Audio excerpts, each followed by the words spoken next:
Coming up on this week's episode of the EV Resource Podcast, the 2021 Ford F-150 goes electric, kind of.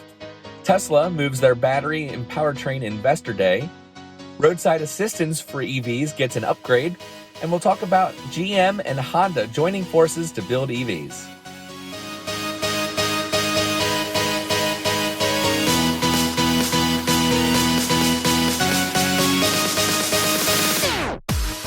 Hello and welcome to the EV Resource Podcast. I'm Zach Hurst, and each week I bring you the latest EV news, information, and answer your questions about electric vehicles.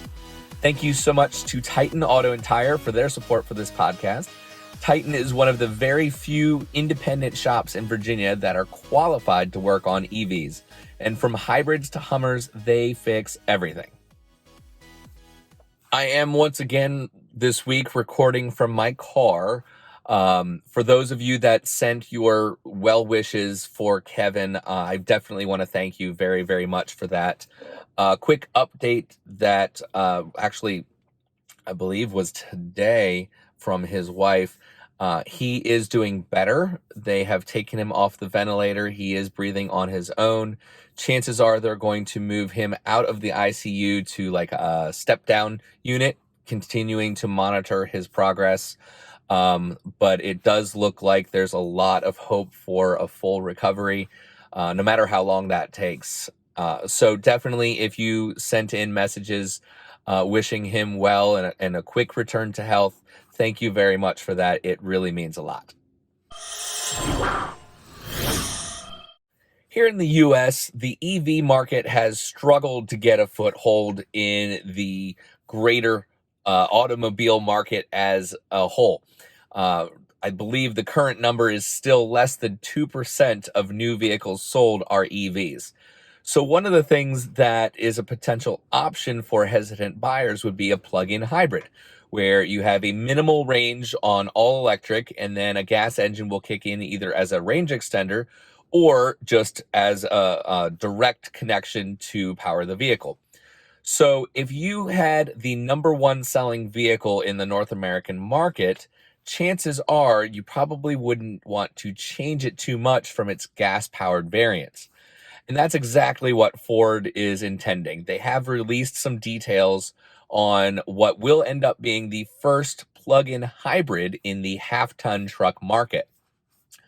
But it's not that impressive, to be completely honest. It may be just a little bit of a taste to start getting the ball rolling and encourage people to plug in. So the Ford F-150 is going to have a turbo V6 and a 10-speed automatic with an electric motor kind of sandwiched in between them. It's going to have a range of 10 miles, assuming you're not towing anything and assuming the weather is perfect. For EV folk, that's not going to be that impressive. For those of us who are familiar with EV batteries and how that all works, if you're going out there in freezing cold weather, chances are this is going to have maybe 5 miles of all electric range. Now, I don't want to focus on the negative side of things because the positives here are much bigger than just the vehicle itself. Ford is once again saying that they are going to expand the electrification of their lineup and putting something into their really the top of the line vehicle in terms of their flagship vehicle, the Ford F-150. This is the number one selling vehicle in the United States. Hands down, they sell millions of these a year. So putting even a small hybridization of the powertrain as an available option, one, will give Ford an idea of how many people are interested. But two, it gets people talking about it more. I think that is the big upside here. And ultimately, three, it's really giving Ford even more experience making EVs. Of course, they have built hybrids in the past, but very few of them had plugs. I think the Fusion and the Escape were the only ones that were even an option there. Now, you could ask, do Ford F-150 buyers really want to have a truck that they have the option of plugging in? And honestly, I think this is just confirmation from Ford that they believe there is a market for that.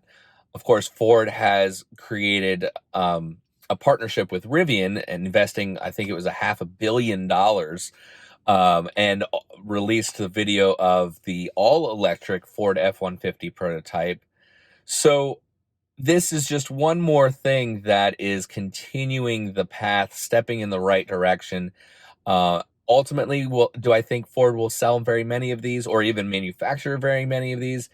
Probably not, but I think the press release has more power here than the vehicle itself might. But definitely something to look forward to. Tesla has been preparing all of us for their battery and powertrain investor day. Actually, it's one of the things that I have been most excited about because they've been buying up all of these small companies, and there's a lot of speculation and about what Tesla has planned with their batteries.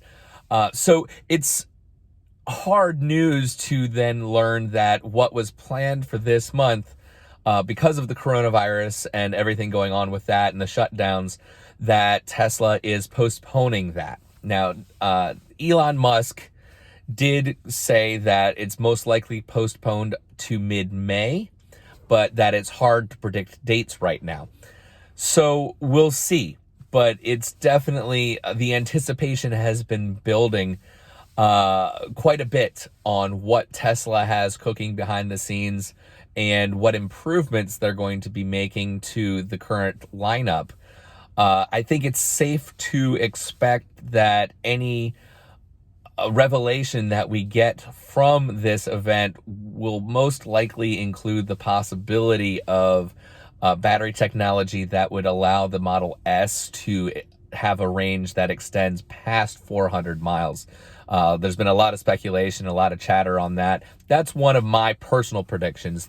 We've been expecting this for almost a year, actually. I think it was about a year ago that Elon had said for their battery day that they're going to do a comprehensive review of the battery cell chemistry, how they put those together into the modules and the overall pack architecture and design, the manufacturing on all of that. It's exciting. I can't wait. So I'm bummed. I am absolutely that we're not going to get it right now, but it's certainly understandable. Tesla has historically put on events where it's a lot of fanfare. They get people gathered together, and really right now that doesn't make sense for them to do. So honestly, it's probably the smarter move for them to delay things. It just means that those of us who are kind of waiting over here will have to wait just a little bit longer. If you're the type of person that with your gasoline vehicle has run it completely dry and been stuck on the side of the road and needed to call roadside assistance to come and give you a couple gallons to then get you to the next closest gasoline station, when you go EV, unless you dramatically change your habits, there could be a chance that the same thing could happen where you'll run out of electricity and be stranded alongside of the road. The problem there, of course, is that the only option you typically will have is that you'll need a tow truck to then tow you to the nearest charger in order to get refueled, as it were.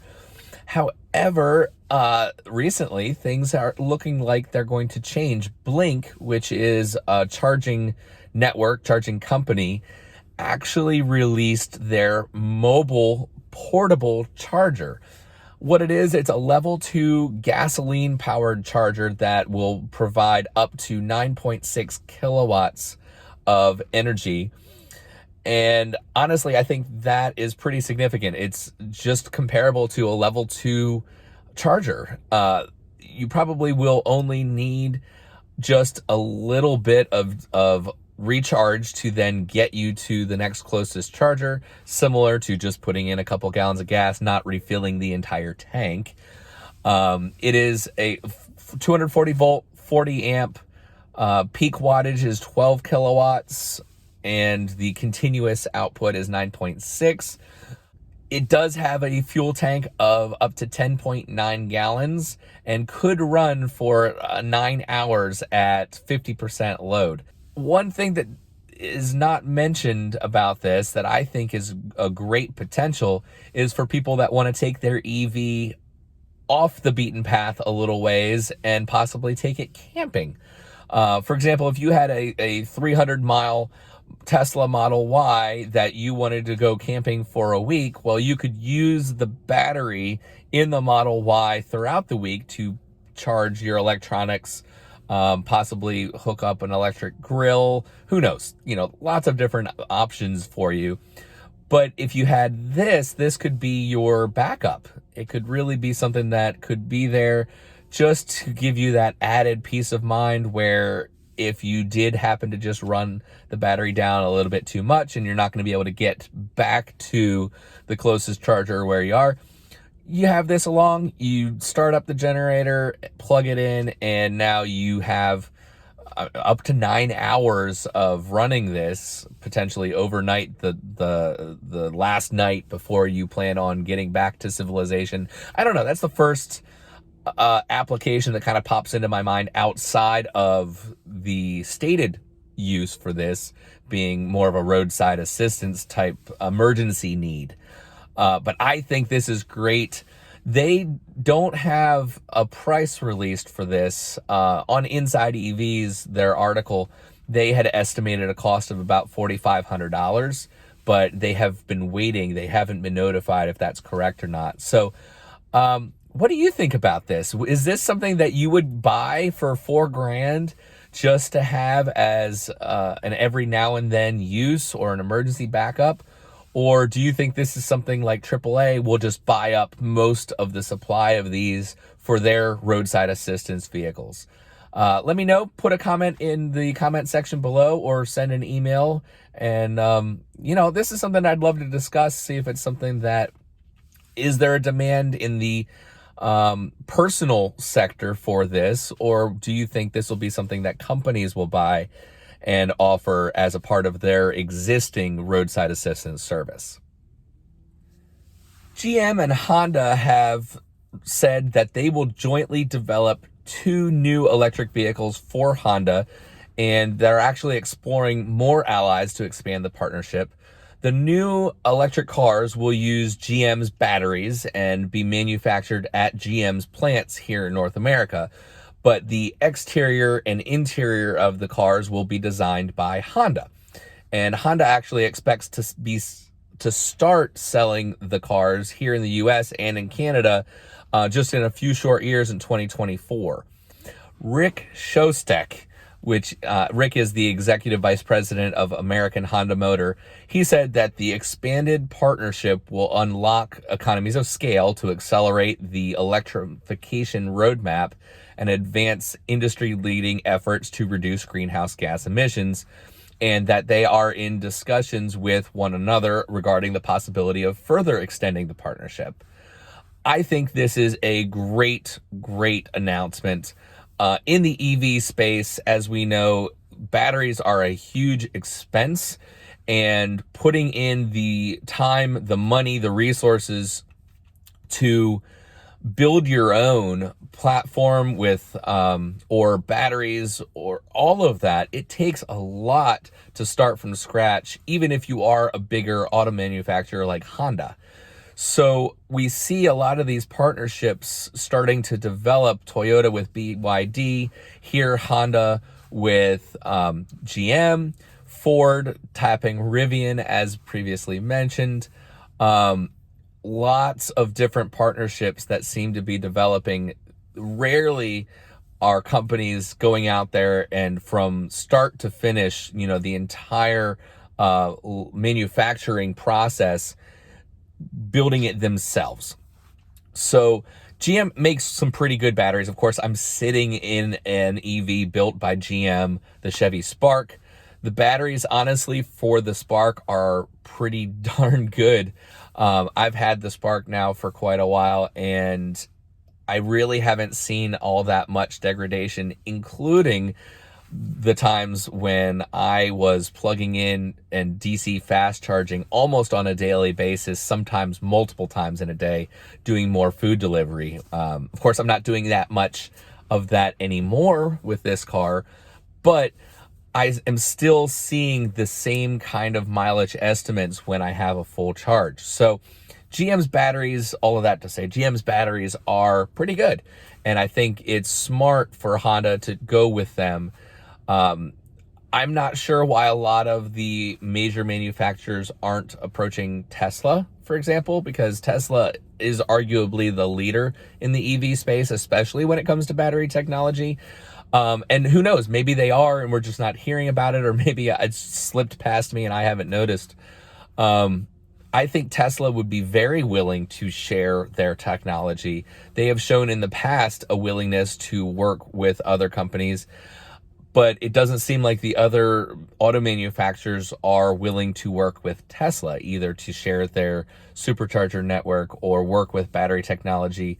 I think at one point Tesla even released all of their patents and said, hey guys, do this, do what we're doing, and here it is. You don't have to rebuild it and recreate the wheel all on your own. So here, Honda and GM, I think, is a smart partnership, being that GM has a lot of experience with EVs. Honda, I mean, other than the Insight, they really haven't done much with vehicles that have a battery.